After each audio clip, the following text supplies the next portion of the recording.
Hey, this is the Rational X, and tonight I want to talk about the University of Hakimi. What does that mean? This is a very short video. Anyways, the Hakimi theory posits that when you are a spouse that is very rich and you are making a lot of money, ensure that you don't keep that money in your own name, so that in case you marry a spouse that is very jealous of you and wants to collect all the money, the person will not be able to get anything legally.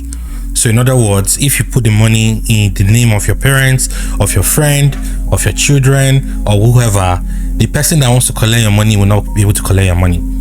Most times in Hakimi's environment, men are the ones who are usually very rich, especially footballers, basketballers, and all whatnot. And when they are rich, definitely they want to get married. They want to try and sign what they call a prenuptial agreement.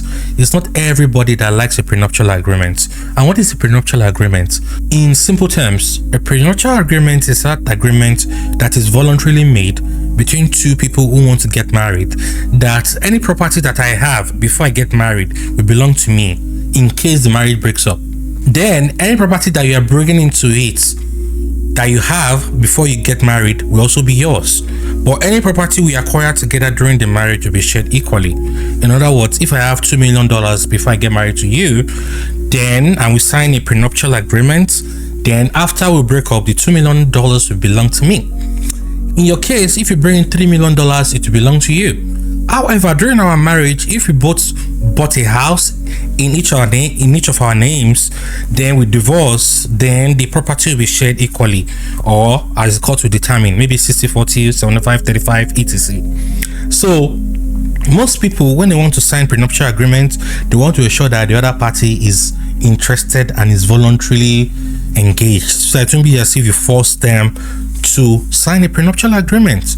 In many cases, however, people will say, or women will say, oh, don't you love me anymore? Don't you trust me anymore? I've been in love with your life. I've been there before you made it. Now we are making it. You want me to sign an agreement? It's all about love. Men, love and business, they commingle. Most times it starts with love, but when you want to divorce, love is thrown out of the window. It's all about business right now.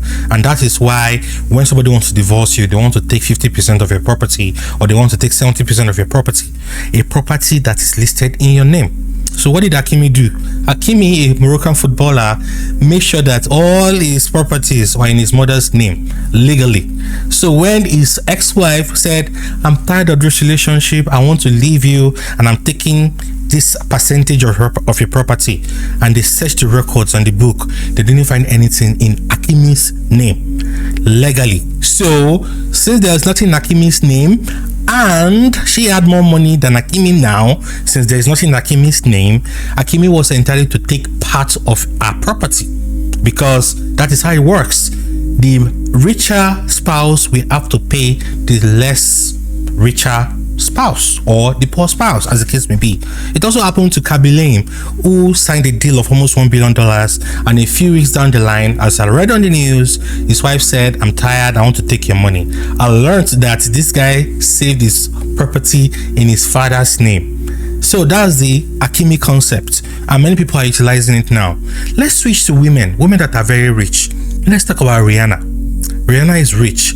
We don't know whether Rihanna has been married to A$AP Rocky, but they have been rocking their relationship for a while because they have been together for some years now, and they have 3 kids. Rihanna is a billionaire. A$AP Rocky is a multi-millionaire. I don't know how much he has. Now, when she was pregnant with the 3rd child, people said,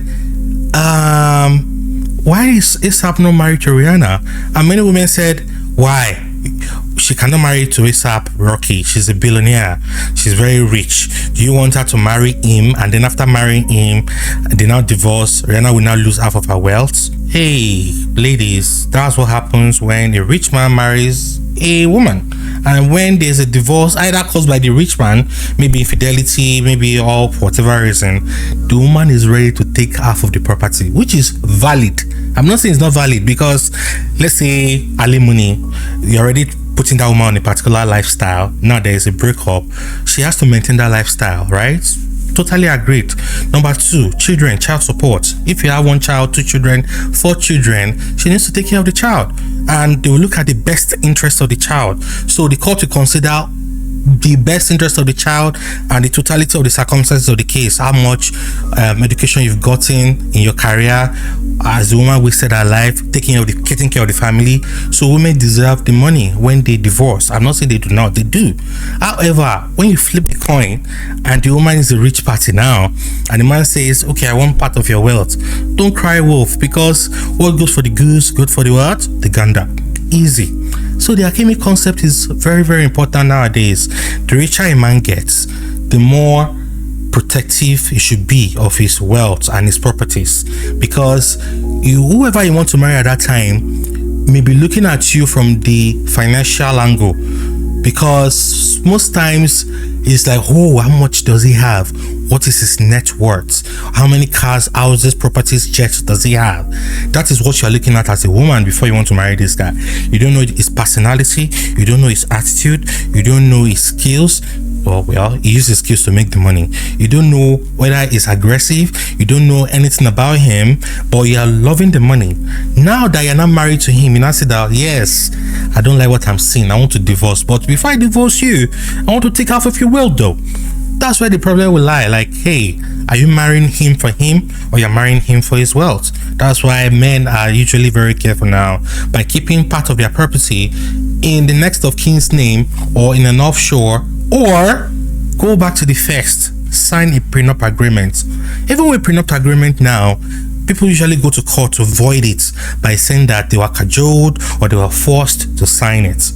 Still, you need a good lawyer who knows his onions very well, or his onions, that will say, okay, what assets do you have? Let's consider all the assets together, and then let's sign this agreement.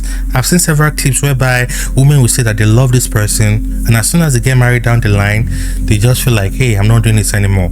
But just go your way. They want to take that money, they want to take everything and say they're boss babies. When the coin is flipped, they cry wolf. Kelly Clarkson's ex-husband, or who is late now, Kelly Clarkson was richer than him. When they divorced, Kelly Clarkson was ordered to pay him a particular amount of money, and many people are saying, why should he be collecting money? Does he not have ends? Hey, what goes for the goose, good for the gander. If they have signed a prenup agreement, nothing will go to the husband, but because they didn't sign it, something has to go to him, and that's how the world works. So in this particular video, the summary is that learn how to arrange your financials very well, learn how to arrange your assets very well, vet this particular girl to know whether you want to marry her for who she is. Let the man too be very, very tactical as to who approaches him, by signing a prenup or by going through the whole Nollywood style of acting poor to see a genuine intention before you say you're rich. But most times it's always good to be legal about it. When you're legal about it, you are in a safer hands than just being blinded by love, because many people are falling into the ditch. So if you understand and have learned something by this video, consider subscribing, like and share. This is the Rational X. There are so many topics, there are so many things happening in today's that you will need to like apply rationality, and I will help you out, because that's the purpose of creating something like this. So if you are blessed, subscribe, like and share, and I will see you in the next video. Bye for now.